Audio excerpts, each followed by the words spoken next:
یہ جو نعرہ تھا ان کا کہ ہم کوئی تمہارے غلام ہے کیا کہ جو تم کہو گے وہ ہم کر لیں گے، یہ بڑا مقبول نعرہ ثابت ہوا۔ تو سب سے پہلے تو انہوں نے امریکہ کو، یونائٹڈ اسٹیٹس کو اس بات کا مورد الزام ٹھہرایا کہ انہوں نے ایک سازش کی اور اس میں پاکستان کی اسٹیبلشمنٹ جو ہے وہ ان کے ساتھ مل گئی، اور انہوں نے عمران خان صاحب نے جو لفظ استعمال کیا وہ تھا نیوٹرلز کا۔ عمران خان صاحب نے پہلے تو ڈھکے چھپے الفاظ میں نیوٹرل کہہ کر پکارنا شروع کیا پاکستانی اسٹیبلشمنٹ کو، اور انہوں نے بار بار نیوٹرلز کو مخاطب کر کے کہا کہ طاقت کا سرچشمہ عوام ہے اور عوام میرے ساتھ ہے۔ لیکن بہرحال نیوٹرلز جو ہیں وہ نیوٹرلز ہیں، نیوٹرلز کی اپنی ایک پاور ہے، اور یہ بات ہم سب جانتے ہیں کہ اسٹیبلشمنٹ پاکستان کی اور پاکستان کے اگر ہم نیوٹرلز کہیں تو وہ سب سے زیادہ پاورفل تو ہیں۔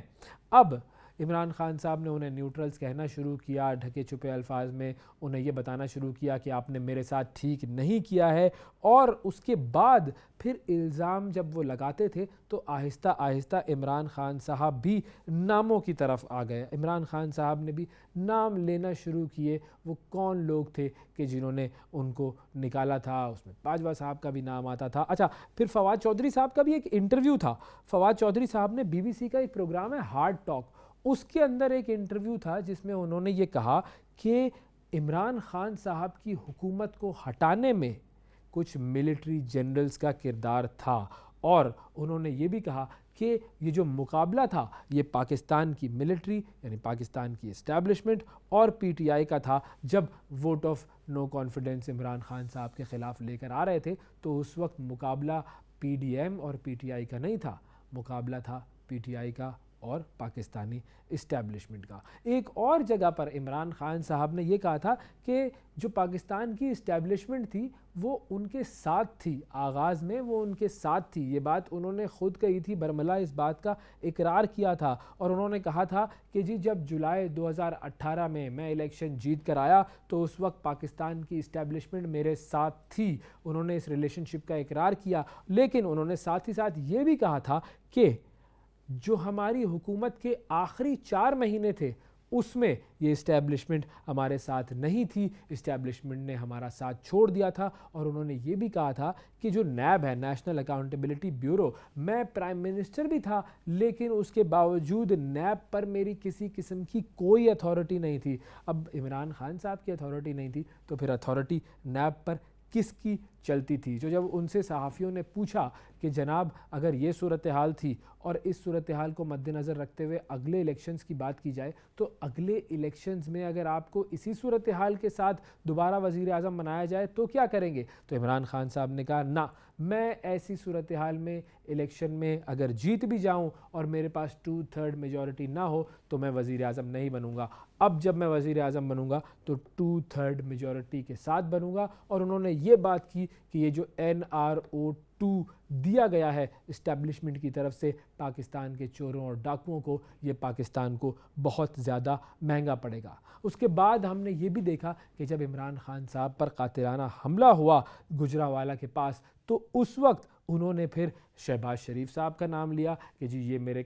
اوپر قاتلانہ حملے میں ملوث ہیں۔ انہوں نے انٹیریئر منسٹر رانا ثناء اللہ صاحب کا نام لیا، انہوں نے کہا کہ یہ مجھ پر قاتلانہ حملے میں ملوث ہیں، اور انہوں نے میجر جنرل فیصل صاحب کا بھی نام لیا۔ یہاں پر نیم جو ہے وہ مینشننگ بالکل کھل کر انہوں نے کرنا شروع کر دی کہ یہ لوگ ہیں، پن پوائنٹ کرنا شروع کر دیے انہوں نے کہ یہ لوگ ہیں جو کہ معاملات کو خراب کر رہے ہیں، اور یہ لوگ ہیں جو کہ نہیں مانتے کہ طاقت کا سرچشمہ عوام ہے، یہ لوگ اپنی طاقت کا استعمال کرنا چاہتے ہیں۔ اب عمران خان نے اسٹیبلشمنٹ کی ایک پوری تصویر لوگوں کے سامنے پیش کرنا شروع کر دی، سوشل میڈیا پر بھی یہی نیریٹو سامنے آنا شروع ہو گیا، اور سوشل میڈیا پر اسٹیبلشمنٹ بیشنگ شروع ہو گئی، اسٹیبلشمنٹ کے حوالے سے نیگیٹو باتیں کرنا شروع ہو گئے لوگ، اور پاکستان کی جو افواج تھی ان کے بارے میں بہت ساری عجیب باتیں لوگوں نے سوشل میڈیا پر کرنا شروع کر دی۔ لیکن یہ کوئی پہلا موقع نہیں تھا کہ جب کسی سیاستدان کے ساتھ ایسا ہوا ہو، اور اسٹیبلشمنٹ نے، پاکستان کی اسٹیبلشمنٹ نے سیاست میں اپنے اثر و رسوخ کی وجہ سے سیاستدانوں کو اقتدار سے ہٹایا نہ ہو۔ اگر ہم پاکستان کی اسٹیبلشمنٹ کی تاریخ دیکھیں تو آپ کو بہت سمپل، بہت سادہ اور بہت آسان مثالیں مل جائیں گی۔ سب سے پہلے بات کر لیتے ہیں جناب ضیاء الحق صاحب کی، اور مزے کی بات یہ کہ جب اسٹیبلشمنٹ یا پاکستان کی ملٹری آ کر اپنا اقتدار سنبھالتی ہے اور اقتدار پر یوں کہہ لیجئے کہ ایک طریقے سے آ کر بیٹھ جاتی ہے تو ہمیشہ ججز بھی ان کی سپورٹ کرتے ہیں. پاکستان کی عدلیہ جس کی طرف سب کی نظریں ہوتی ہیں کہ یہ انصاف کا ترازو سنبھالے ہوئے ہیں, یہ انصاف کریں گے, یہ لوگ بھی ہمیشہ پاکستان کی ملٹری اسٹیبلشمنٹ کے ساتھ ہوتے ہیں. مثالیں میں آپ کو دیتا ہوں. اگر پچھلے 45 سال کی طرف ہم تاریخ کی طرف نظر دوڑائیں تو 1977 میں جناب ضیاء الحق صاحب تھے جنہوں نے آ کر اقتدار سنبھالا. ضیاء الحق صاحب اور مشرف صاحب آئے تھے 1999 میں. اب جب یہ دونوں حضرات اقتدار پر قابض ہوئے تو ان کو کس نے سپورٹ کیا؟ انہیں سپورٹ کیا پاکستان کے ججز نے. پاکستان کے ججز نے, پاکستان کی عدالتوں نے ان دونوں کو سپورٹ کیا. اور یہ ہسٹری ہے, یہ میں کوئی ایسی, جیسے میں آپ سے کہتا ہوں نا کہ میں کوئی ہوا میں بات نہیں کر رہا ہوں, آپ جا کر تاریخ پڑھ لیجئے, آپ کو نظر آ جائے گا کہ عدلیہ نے ان دونوں کو کس طریقے سے سپورٹ کیا تھا. اور ظاہر ہے وہ جو بات کی جاتی ہے کہ جی یہ گریٹر نیشنل انٹرسٹ ہے, یہ نظریہ ضرورت ہے, قوم کے وسیع تر مفاد میں ہم یہ فیصلے کر رہے ہیں جو فیصلے عدلیہ کی طرف سے کیے جاتے ہیں. ضیاء الحق صاحب نے تو اپنی ایک تقریر میں یا انٹرویو میں غالباً یہ بھی کہا تھا کہ یہ آئین کیا ہے, یہ آئین تو کاغذ کا ایک ٹکڑا ہے. اور پھر اس کے بعد عدالتوں نے یہ بات ثابت کی کہ حضور آپ نے بالکل صحیح فرمایا, یہ آئین تو کاغذ کا ایک ٹکڑا ہے, آپ جو چاہیں گے ہم آپ کے ہر حکم کے سامنے سر تسلیم خم کریں گے اور آپ کی ہر حرکت کو, آپ کے ہر کام کو ہم انڈورس کریں گے. ہم کہیں گے ہاں واقعی جو آپ کر رہے ہیں وہ ٹھیک کر رہے ہیں. اور اس کے بعد اس کی ایک اور بڑی خطرناک مثال سامنے آئی تھی جب ایک جج نے, جنہوں نے ذوالفقار علی بھٹو کو پھانسی کی سزا سنائی تھی, انہوں نے بعد میں یہ بھی کہا تھا کہ یہ تمام جو ڈیسیشنز ہم نے لیے تھے یہ ضیاء صاحب کے پریشر کی وجہ سے لیے تھے اور ان کا قانون سے کوئی لینا دینا نہیں تھا. ضیاء صاحب چلے گئے, اس کے بعد دور شروع ہوتا ہے بے نظیر بھٹو صاحبہ کا اور نواز شریف صاحب کا, اور جس طریقے سے ہر 2-3 سال کے بعد ان کی حکومتوں کو گرایا گیا, ان پر کرپشن کے الزامات لگائے گئے, اور ایک یوں کہہ لیجئے کہ ایک پوری دہائی ہم نے یوں دیکھ لی کہ جس میں ہر 2-3 سال کے بعد پاکستان کے منتخب حکمرانوں کا تختہ الٹ دیا جاتا تھا. اس کے پیچھے جو اس چیز کو جسٹیفائی کرنے والے یا اس چیز کو سپورٹ کرنے والے, آرٹیکل 58(2)B کی باتیں کرنے والے, وہ تھے پاکستان کے عدلیہ. پھر اس کے بعد آ گئے جی مشرف صاحب. جب مشرف صاحب آئے تو آپ نے دیکھا کہ کس طریقے سے سپریم کورٹ نے ان کے تمام ڈیسیشنز کے حوالے سے کہا کہ واقعی یہ بالکل صحیح ڈیسیشن لیتے ہیں, اور انہیں تو پاکستان کا آئین تبدیل کرنے کی بھی اجازت دے دی گئی تھی, اور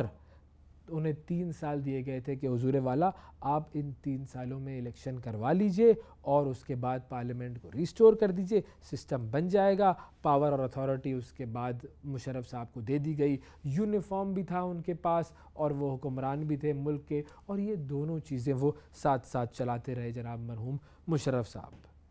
اب یہ ساری صورتحال جو ہے یہ آپ کے سامنے ہے. ہم سب جانتے ہیں کہ پاکستان کی اسٹیبلشمنٹ جو ہے اس نے کیا کیا ہے پاکستان کے سیاستدانوں کے ساتھ. لیکن عمران خان صاحب اپنے ایک انٹرویو میں فرماتے ہیں کہ پاکستان کی اسٹیبلشمنٹ جو ہے وہ ایک حقیقت ہے. پاکستان کی اسٹیبلشمنٹ قانون سے بالاتر ہے, اور پاکستان کی اسٹیبلشمنٹ اگر قانون کی پابندی کرنا شروع کر دے تو پاکستان ٹھیک ہو جائے گا. یہ ساری باتیں ایک طرف, میری طرف سے ان تمام باتوں کو بالکل میں یوں کہیے کہ مانتا ہوں کہ ہاں واقعی پاکستان کی اسٹیبلشمنٹ, پاکستان کے تمام ادارے, پاکستان کے تمام لوگ اگر قانون کی پاسداری کرنا شروع کر دیں اور اپنے ڈومین میں کام کرنا شروع کریں تو پاکستان ایک بہت بہترین ملک بن جائے گا سسٹم کے لحاظ سے.